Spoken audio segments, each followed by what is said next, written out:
you have a number of assets, let's say 2 assets, let's say Swiss francs and euros. And you want to create a portfolio pool. And you want to put it on chain and define a trading function. In this case, it's very simple, like x plus y equals k. For every unit we insert of, let's say, Swiss francs, we get 1 unit of euros. Similarly, we can change this function a little bit. Another one is called the constant product market maker. You might also know this as Uniswap v2. But now, let's look at it from an energy perspective. Let's say we have something like a battery. Okay, so we could define a slightly different function called on x, the x reserves, and on the y reserves. For example, we have the Swiss franc. On the x reserves, we have the battery reserve in kilowatt hours. For example, we had that one gentleman present his battery that he's going to release, and that one was like 12 kilowatt hours. So, rough idea of how that would work is you have, for example, 12 units. With his Christmas battery, you insert 1, you charge a certain particular price. But then you can have 2 parameters, something like A and B, where you can control the slope, and you can control how intense you want to price it. So that's one approach. But I got it. I got it. So, but there's a big problem with this. Especially if you're on a grid, like what happens if you're a decentralized battery network? Well, you can't just disconnect. So how do you encourage others to take your excess storage? Well, you basically have to pay for them.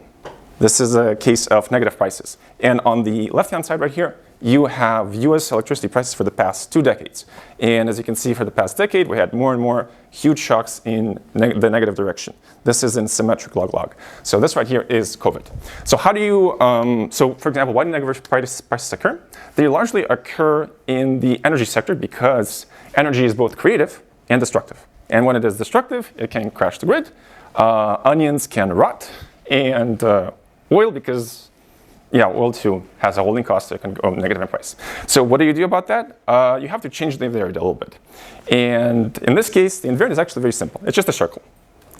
Similarly, we could also change the circle a little bit in a different manner. Let's say we want to select a different price. So the same concept of A and B, we can change it a little bit, and we can have a different price, and also have a negative price feature. We can also, what we can do is we can also concentrate liquidity in an asymmetric fashion. So this is kind of like, you don't really see this in modern AMMs. Usually you could see something like this with Uniswap v3, where you can concentrate a series of positions and then make a particular shape like this. But in this so-called super-elliptical model, you can have simply 2 parameters, and they can control the price impact of, let's say, when you trade electricity. Another very interesting feature that is possible, surprisingly enough, on the blockchain world that is not possible in the TradFi world, is you could actually swap 2 assets that are negative between one another. For example, the price of oil is -4, the price of natural gas is -2. In the TradFi world, how's that going to work? But in the DeFi world, we could actually swap between these. So, for example, we can swap ETH with, for example, our Bitcoin. We could do something like this in the AMM world as well. How do we do that? We have to use this thing called polar coordinates. So, for example, you have your ellipse, but in polar coordinates, instead of rotating along the Cartesian plane, you can rotate along the polar coordinate. So an invariant like this becomes an invariant like that. But what you can also do is you can also optimize these AMMs for battery health.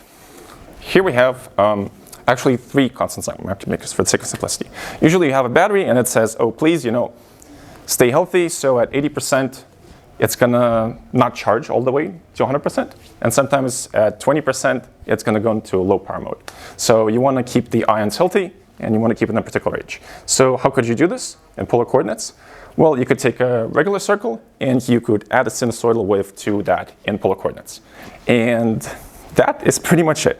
So in terms of DePIN use cases, I would say that dams, especially here in Switzerland, are humanity's most ancient battery.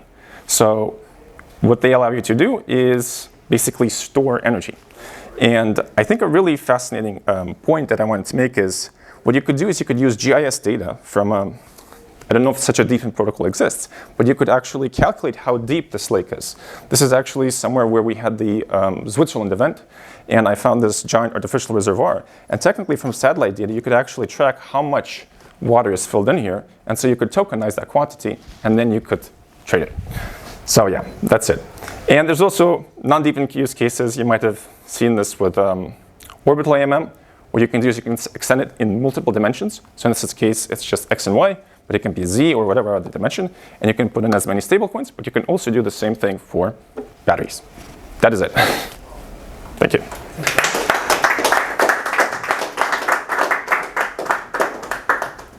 Is there a question?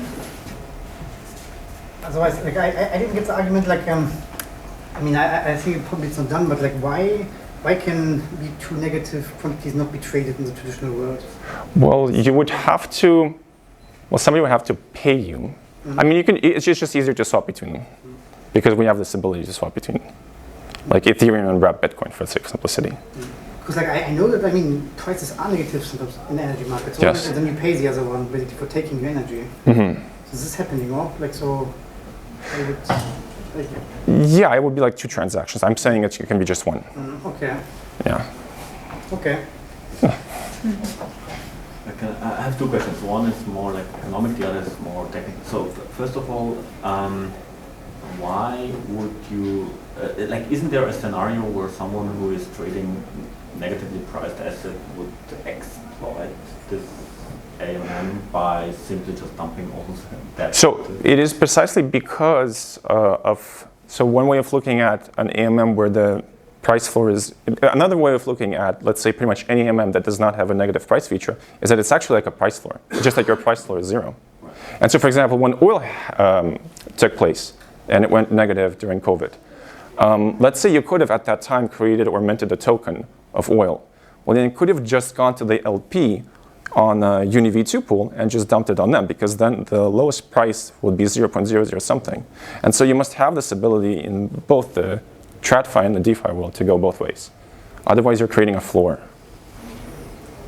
Right, but don't you allow someone who holds negative assets just to exploit the system to extract money from it by just selling the negatively priced asset into it? But you're not selling. So you're actually inserting both quantities. So from an AMM perspective, you're actually inserting both quantities into the AMM. Yes. You're giving it to the LP.